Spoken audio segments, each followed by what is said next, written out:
Shalom Bapak Ibu Saudara-saudara sekalian.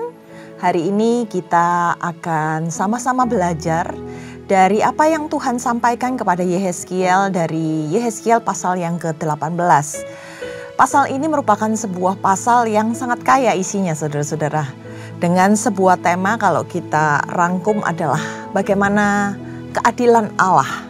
Manusia itu bertanggung jawab atas dirinya sendiri sebagai sebuah peringatan bagi setiap umat manusia tentang apa itu perbuatan dosa dan bagaimana perbuatan yang benar yang bisa membawa manusia kepada kehidupan kekal di kemudian hari.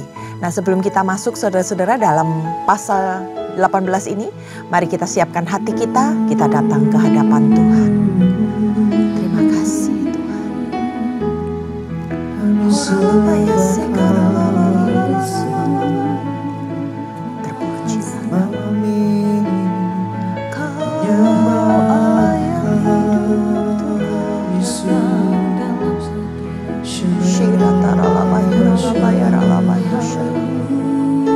Kami tinggikan, kami muliakan nama-Mu Tuhan. Kau segalanya dalam hidup kami. Terima kasih Tuhan. Aku mengasihi Engkau Yesus dengan segenap hatiku. Aku mengasihi Engkau Yesus dengan segenap jiwaku. Ku renungkan firman-Mu siang dan malam. Ku pegang perintah-Mu dan ku lakukan. Engkau tahu ya Tuhan, tujuan hidupku hanyalah untuk menyenangkan hati-Mu.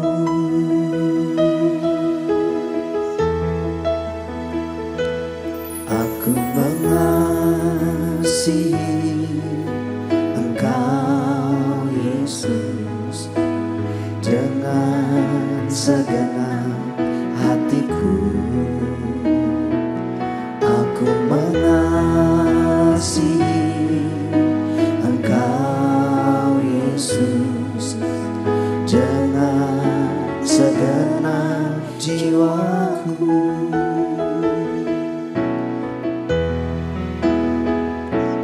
Aku mengasihi Engkau Yesus dengan segenap hatiku.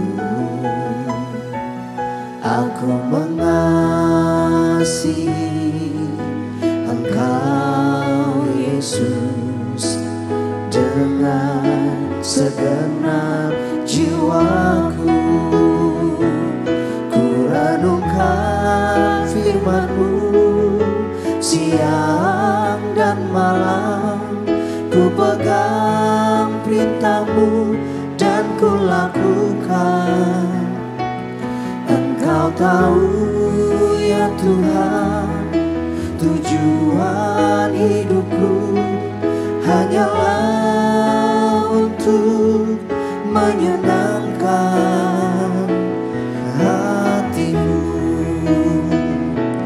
Ku renungkan firman-Mu siang dan malam. Ku pegang perintah-Mu dan ku lakukan.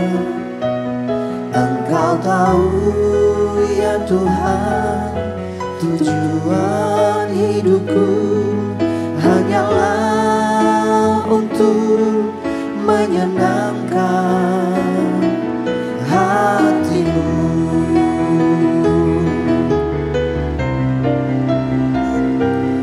Ku renungkan firman-Mu siang dan malam. Ku pegang perintah-Mu dan ku lakukan. Engkau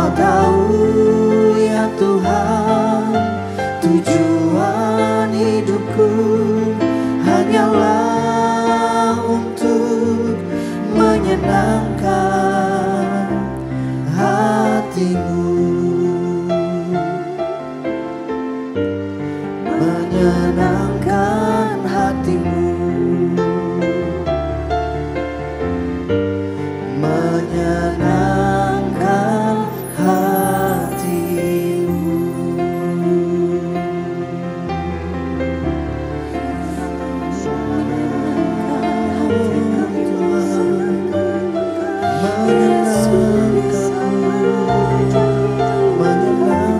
hatimu,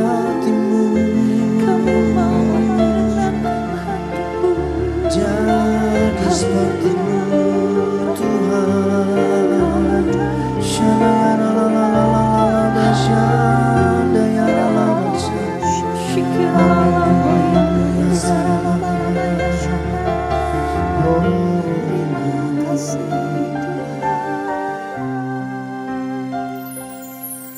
Bagaikan bejana siap dibentuk, demikian hidupku di tanganmu.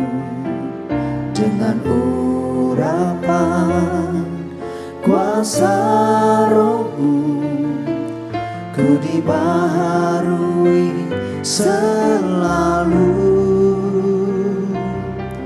Jadikan ku Allah dalam rumah-Mu, inilah hidupku di tangan-Mu.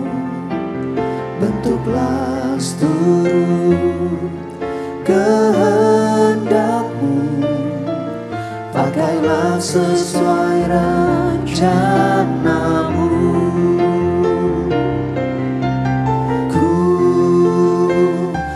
Seperti-Mu Yesus,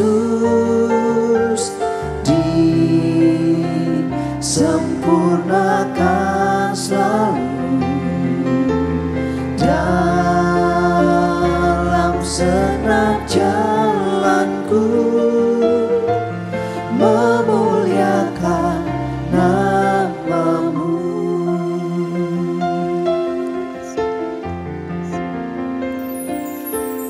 Bagaikan bejana siap dibentuk, demikian hidupku di tangan-Mu. Dengan urapan kuasa Roh-Mu, ku dibaharui selalu.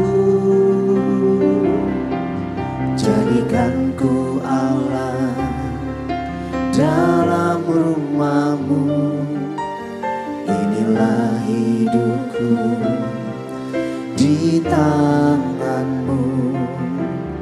Bentuklah seluruh kehendak-Mu, pakailah sesuai rencana-Mu.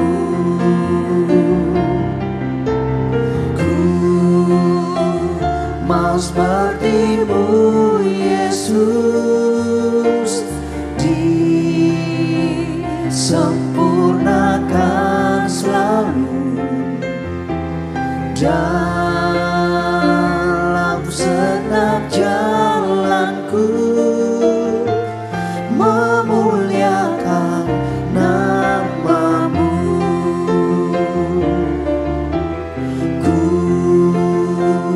Mau seperti-Mu Yesus, disempurnakan selalu dalam segenap jalanku, memuliakan nama-Mu.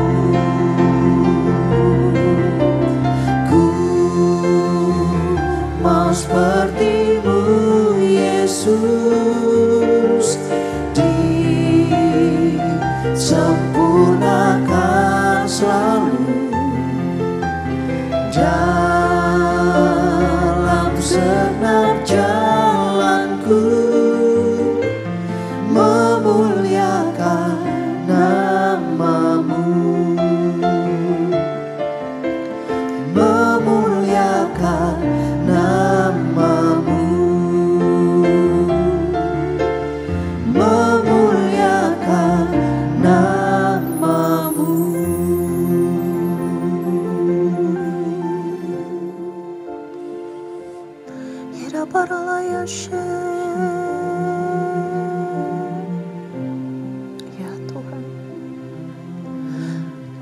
Kami datang di hadapan-Mu ya Bapa, dengan segenap hati dan hidup kami ya Bapa. Kami tahu Tuhan kami ini terbatas, dan kami ingin ya Tuhan, makin hari kami boleh semakin disempurnakan di dalam Engkau. Sebagai usaha kami ya Tuhan, setiap hari kami datang ke hadapan-Mu, setiap hari kami ingin mendengarkan ya Tuhan, apa-apa yang harus kami lakukan, apa-apa yang Engkau ingatkan ya Tuhan, yang mungkin terlewat di dalam kehidupan kami ya Tuhan.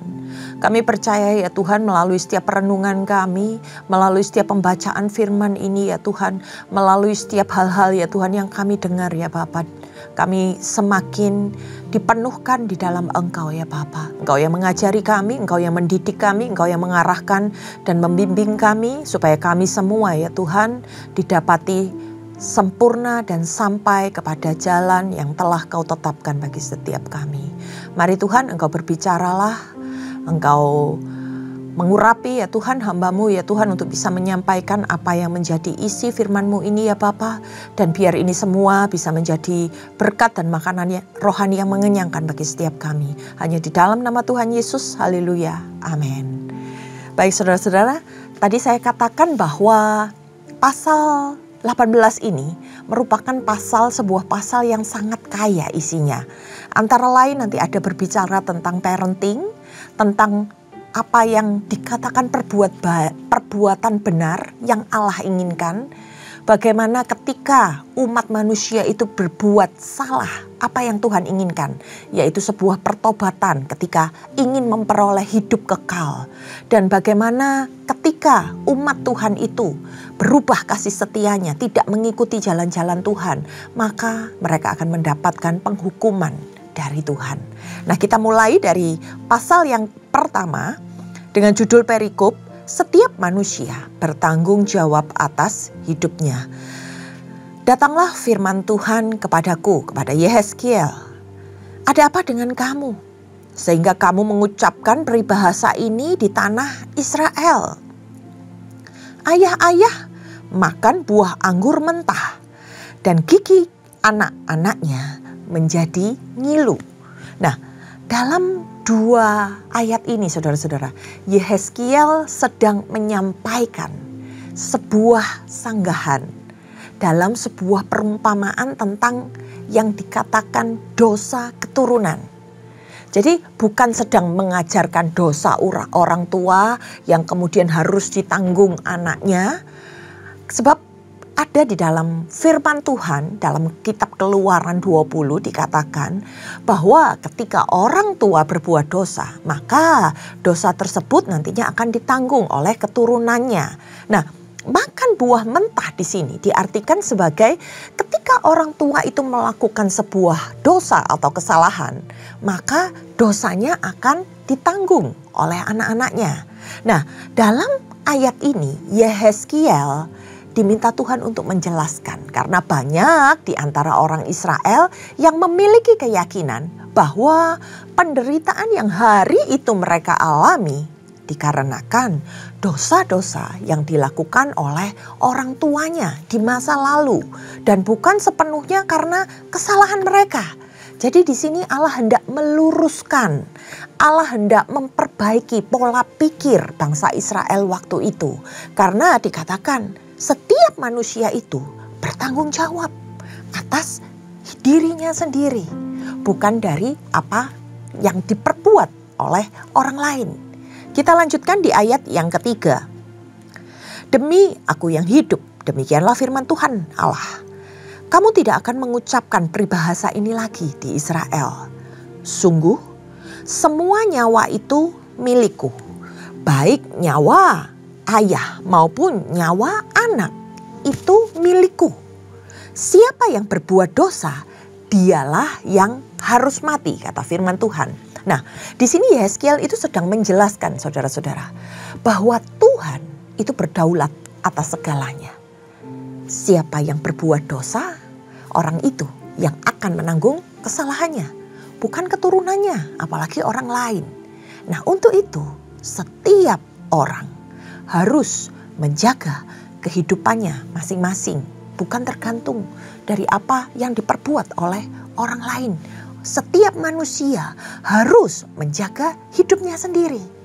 Di ayat yang kelima dikatakan, apabila seseorang adalah orang benar dan ia melakukan keadilan dan kebenaran, ia tidak makan daging persembahan di atas gunung atau mengarahkan matanya kepada berhala kaum Israel, tidak mencemari istri sesamanya, tidak menghampiri perempuan yang sedang haid, tidak menindas orang lain, mengembalikan gadaian orang, tidak merampas apapun, memberi makan orang lapar, dan memberi pakaian kepada orang telanjang, tidak memberi dengan meminta riba atau mengambil laba, menjauhkan diri dari kecurangan, melakukan hukum yang benar di antara manusia dengan manusia, hidup menurut ketetapanku dan tetap mengikuti peraturanku dengan berlaku setia. Dialah orang benar, maka ia pasti hidup. Demikianlah firman Tuhan Allah. Bagaimana orang yang menjaga hidup dengan benar? Dalam ayat-ayat ini disampaikan, orang-orang yang tidak memakan daging persembahan ketika itu dipersembahkan, kemudian tidak menyembah berhala, tidak menyembah allah-allah lain, tidak berzinah atau melakukan kecemaran yang tidak berkenan di hadapan Tuhan, tidak menindas orang-orang lain, siapapun mereka yang ada di dalam penderitaan, mereka yang harusnya dibantu, mau berbagi dengan orang lain dikatakan, dan tidak berbuat curang, berbuat yang adil, melakukan hukum-hukum secara kemanusiaan dengan benar. Lalu bagaimana mereka hidup menurut ketetapannya Tuhan? Mereka inilah yang dikatakan orang benar dalam hidupnya oleh Tuhan. Kita lanjutkan ke ayat yang ke-10. Tetapi kalau ia mempunyai seorang anak yang menjadi perampok dan yang suka menumpahkan darah atau salah satu dari hal itu, walaupun ayahnya tidak melakukan satupun dari hal itu, anak itu juga makan daging persembahan di atas gunung dan mencemari istri sesamanya, menindas orang sengsara dan miskin, merampas, tidak mengembalikan gadaian orang, mengarahkan matanya kepada berhala-berhala, melakukan hal menjijikkan, memberi dengan meminta riba dan mengambil laba, maka orang yang demikian tidak akan hidup. Ini yang dilakukan oleh anaknya ya saudara-saudara. Segala yang menjijikkan ini dilakukannya sehingga ia harus mati. Darahnya tertimpa di atas dirinya sendiri.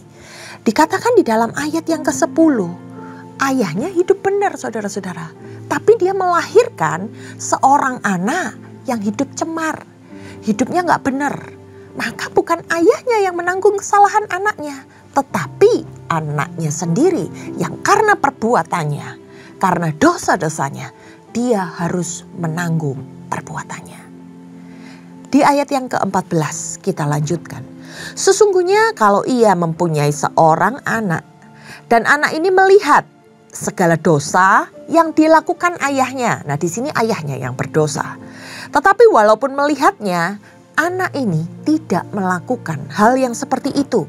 Ia tidak makan daging persembahan di atas gunung, tidak mengarahkan matanya kepada berhala kaum Israel, tidak mencemari istri sesamanya, tidak menindas orang lain, tidak minta gadai, tidak merampas apa-apa, memberi makan kepada orang yang lapar, memberi pakaian kepada orang yang telanjang, menjauhkan diri dari kecurangan, tidak mengambil riba atau laba, melakukan peraturanku dan hidup menurut ketetapanku, maka orang yang demikian tidak akan mati karena kesalahan ayahnya.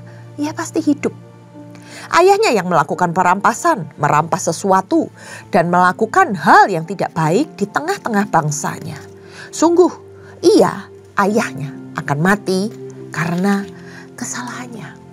Nah, sebaliknya, ini anaknya yang walaupun dia melihat kehidupan ayahnya nggak benar, Tapi dia nggak bisa dikaitkan dengan dosa yang dilakukan oleh orang tuanya. Karena apa? Anak ini menjaga hidupnya. Demikian juga sebaliknya saudara-saudara. Orang tua yang benar-benar menjaga hidupnya, dia juga tidak akan menanggung dosa apa yang dilakukan oleh anak yang dilahirkannya. Jadi paham ya saudara, ini adalah mengatakan bahwa dosa itu bukan karena hubungan sebab akibat, tetapi apa yang diperbuatnya, baik itu oleh ayahnya maupun oleh anaknya. Mereka sendiri ketika melakukan perbuatan yang salah, mereka akan bertanggung jawab atas perbuatan itu. Demikian juga sebaliknya, orang yang melakukan dosa, mereka sendiri yang akan bertanggung jawab atas dosa-dosanya. Di ayat yang ke-21, tetapi apabila orang fasik bertobat dari segala dosa yang dilakukannya dan berpegang pada segala ketetapanku serta melakukan keadilan dan kebenaran, maka ia pasti hidup. Ia tidak akan mati. Nah, intinya di sini saudara-saudara, ketika orang fasik, ketika orang-orang berdosa, mereka mau bertobat, mereka mau dipulihkan dan mereka menghindari segala sesuatu yang jahat di mata Tuhan, maka mereka pasti akan memperoleh hidup. Dia tidak akan mati. Segala pelanggaran yang dilakukannya tidak akan diingat lagi terhadap dia, karena kebenaran yang dilakukannya, ia akan hidup. Di ayat yang ke-23, apakah aku berkenan kepada kematian orang fasik? Demikianlah firman Tuhan Allah. Bukankah kepada pertobatannya supaya ia hidup? Allah menginginkan pertobatannya. Kalau orang benar berbalik dari kebenarannya dan melakukan kecurangan seperti hal menjijikan yang dilakukan orang fasik, apakah ia akan hidup? Segala kebenaran yang dilakukannya tidak akan diingat lagi. Ia harus mati karena ia berlaku tidak setia dan karena dosa yang dilakukannya. Nah, di ayat yang ke-24 ini saudara-saudara, Allah mengingatkan pada setiap kita. Biarpun tadinya orang ini melakukan apa yang benar, dia menjaga hidupnya, tapi suatu ketika dia berbalik dan melakukan dosa apa yang jahat di mata Tuhan, maka dia dikatakan sebagai orang yang berubah setianya kepada Tuhan. Dan orang yang seperti ini harus mati. Nah, di sini saudara-saudara, kalau kita lihat bagaimana Allah mengingatkan pentingnya pertobatan. Karena pada dasarnya Allah itu tidak menghendaki umatnya ini binasa. Mereka yang melakukan dosa, melakukan perbuatan-perbuatan yang tidak benar, Allah ingin supaya mereka ini bisa berbalik ke jalan yang benar. Dikatakan Allah bukan menginginkan mereka ini binasa, tetapi Allah justru ingin membuat mereka bertobat, membuat mereka kembali kepada jalan yang benar, sehingga mereka bisa hidup dalam kekekalan. Di ayat yang ke-25, tetapi kamu berkata, tindakan Tuhan tidak tepat. Dengarlah dulu, hai kaum Israel. Apakah tindakanku yang tidak tepat ataukah tindakanmu yang tidak tepat? Kalau orang benar berbalik dari kebenarannya dan ia melakukan kecurangan, ia akan mati karenanya. Ia harus mati karena kecurangan yang dilakukan. Sebaliknya, kalau orang fasik bertobat dari kefasikan yang dilakukannya, ia melakukan keadilan dan kebenaran. Ia akan menyelamatkan nyawanya. Ia insyaf dan bertobat dari segala pelanggaran yang dilakukannya, maka ia pasti hidup. Ia tidak akan mati. Di sini Allah sedang ingin menyindir umat Israel yang kesukaannya berbantah dengan Tuhan. Mereka selalu berusaha untuk mengacaukan segala sesuatu yang Tuhan sudah tetapkan. Mereka seolah-olah merasa diri mereka benar, sehingga mereka keinginannya adalah berbantah dengan Allah, melakukan perbuatan yang mereka inginkan dan berjalan di luar kehendak Allah. Di ayat yang ke-30, Oleh karena itu, hai kaum Israel, aku akan menghukum kamu masing-masing menurut tindakannya. Demikianlah firman Tuhan Allah. Bertobatlah dan berpalinglah dari segala pelanggaranmu, supaya hal itu tidak menjadi bagimu batu sandungan yang menjatuhkan kamu dalam kesalahan. Buanglah darimu segala pelanggaran yang kamu lakukan terhadap aku, dan perbaharuilah hatimu dan rohmu. Mengapakah kamu harus mati, hai kaum Israel? Sebab aku tidak berkenan pada kematian seseorang. Demikianlah firman Tuhan Allah. Bertobatlah supaya kamu hidup. Saudara-saudara, Tuhan menghukum seseorang karena perbuatan dosa yang mereka lakukan. Tetapi yang Tuhan inginkan bukan menghukum. Yang sebenarnya Tuhan inginkan adalah bagaimana ada inisiatif dari orang tersebut untuk mau berubah, untuk mau bertobat, untuk mau dipulihkan dan tidak lagi berbuat dosa. Karena ending orang yang berdosa Tuhan katakan akan mati. Tetapi ketika kamu bertobat setelah kamu melakukan dosamu tadinya, maka kamu akan mendapatkan hidupmu kembali bersama dengan Tuhan. Karena itu Tuhan bilang, perbaharuilah hatimu. Yang harus mengusahakan siapa?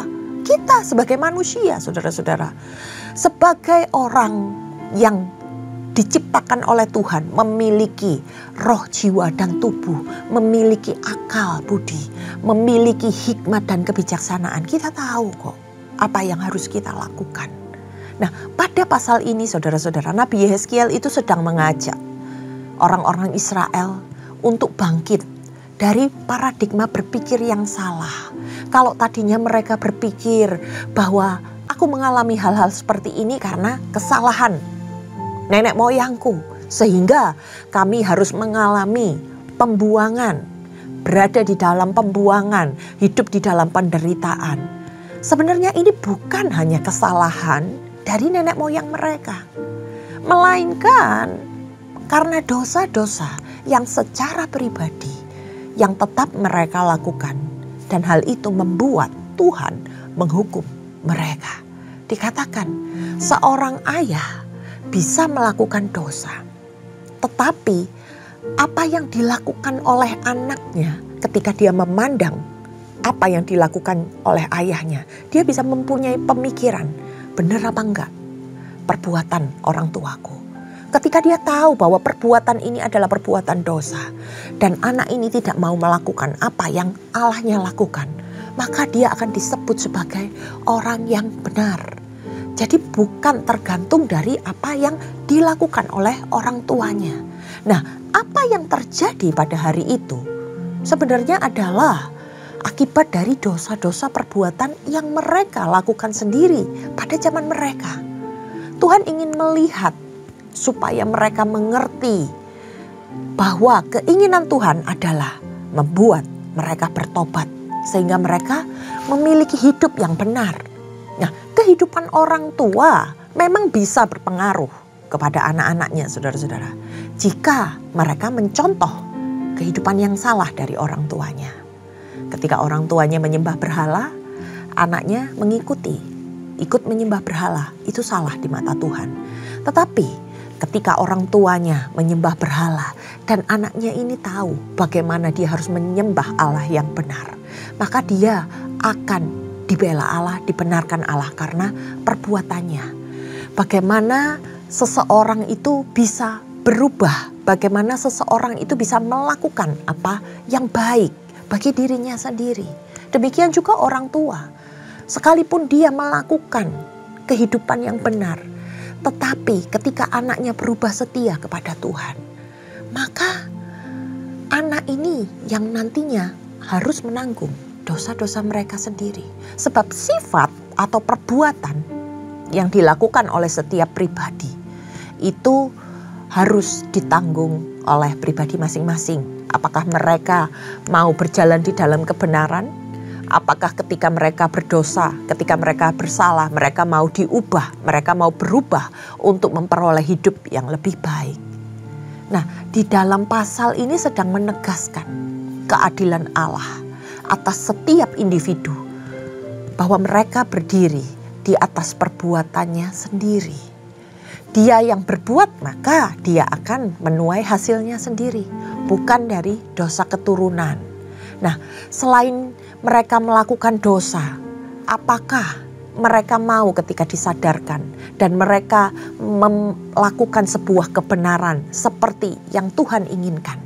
Ini sebuah pilihan, saudara-saudara. Mau hidup di dalam dosa atau mau berubah? Sebuah pilihan dan bukan dari faktor keturunan, bukan dari dosa keturunan.